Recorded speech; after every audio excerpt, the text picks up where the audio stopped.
it feels so real because it's a memory. I can't shake it. I can't let this go. But did it happen? Because every time I remember it, it keeps changing. If this sounds like you and you're trying to figure out whether a memory is real or not, I want you to know you're in the right place. My name is Nova. I'm a CBT therapist who personally recovered from OCD, and now I help other people to do the same. I want you to know you're not broken, and it's a really human experience to doubt. In this video, what I want to do is talk about how you can disconnect from the OCD loop and feel more calm, because you deserve to feel calm. So often we imagine that memories are almost like stored away in the back of our head like a filing cabinet, but that's not how memories work. Memories are in fact recreated. We reconstruct memories. So we are pulling in so much information in order to do that. The assumptions that we make, beliefs, persuasion, societal expectations, things that we think and feel about ourselves, whether we label something as being a memory doesn't inherently make it more true when we understand how memories work. OCD really can hook us in, and it can latch onto the grey areas of life, and memories are just perfect for that. It loves a bit of uncertainty. So it's so tempting for us to want to go down that rabbit hole and try to figure these things out. And in particular, people with OCD are so creative. I imagine you're somebody who has lots of ideas and really sparked with creativity, and that's a great thing.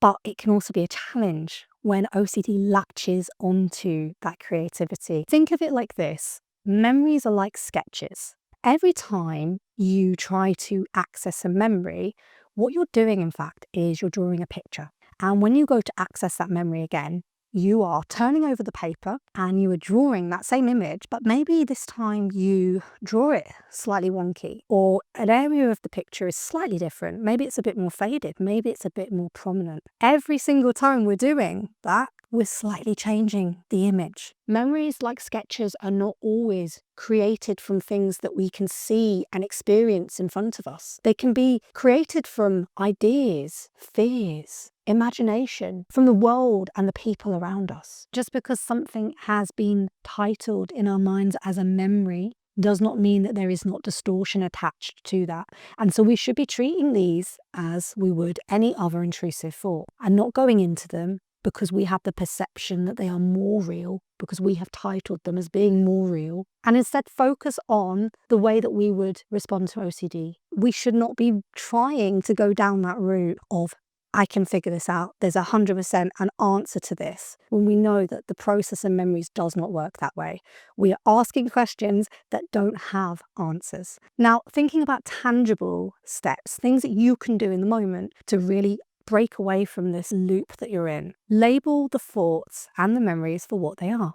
Thoughts. Yes, it's a memory, but that doesn't inherently mean that it is any more true than any other intrusive thought that you're having. We're not commenting on the memory. This is not me saying that the memory is false or true. It is me saying that it is something that is intruded into your space, that is impacting you and leading you down a path of compulsion. And we know from research that the more that we try to think our way out of something, the more that we try to suppress something, the more that we think about it, and we're feeding the cycle and keeping ourselves prisoners in the OCD loop.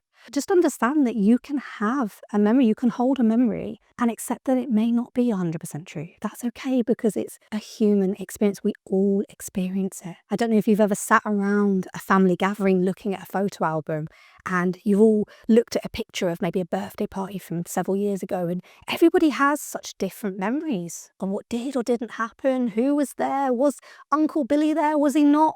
Nobody knows. But that just highlights the fact that we all have such different perceptions, and these are then applied to the way that we recreate our memories. So if we have beliefs about ourselves, maybe our OCD focuses on the fact that we feel like a bad person, we are far more likely to put our warped glasses on and say, how can I view this perception of a memory in a negative way? How can I apply the belief I have about myself through that lens? The next thing to focus on is, how do you actually respond in the moment? So deliberate uncertainty is such a powerful tool and way that we can approach responding to OCD.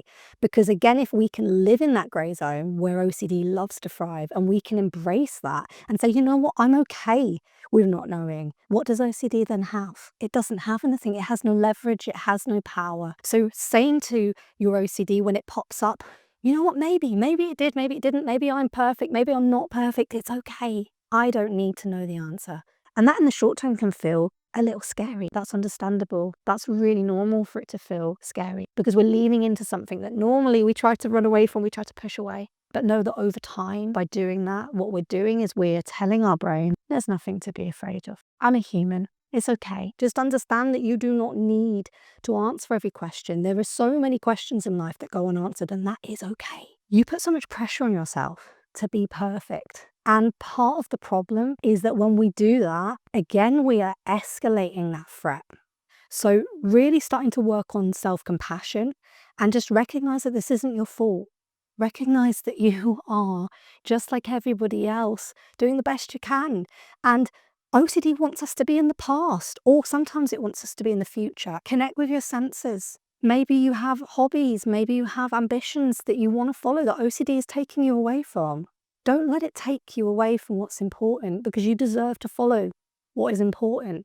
Techniques like the 5, 4, 3, 2, 1 technique, where you connect with 5 things that you can see, 4 things that you can hear, 3 things maybe that you can smell, 2 that you can touch, and 1 that you can taste. Just remember that it's a journey. Remember that these things are processes. We can become so fixed in the way that we have done things before. And it's just about reprogramming our responses and learning new alternatives that become our new norm. And remind yourself, I don't need to go down this rabbit hole. I don't need to let OCD be my compass. And when we do that alongside ERP, we can start to feel lighter and more connected. If you'd like me to help you with your recovery, please drop me a message. If you are looking to keep learning about false memory OCD and the tools that you can apply to overcome this, then you can find out more about it in the video about false memory here.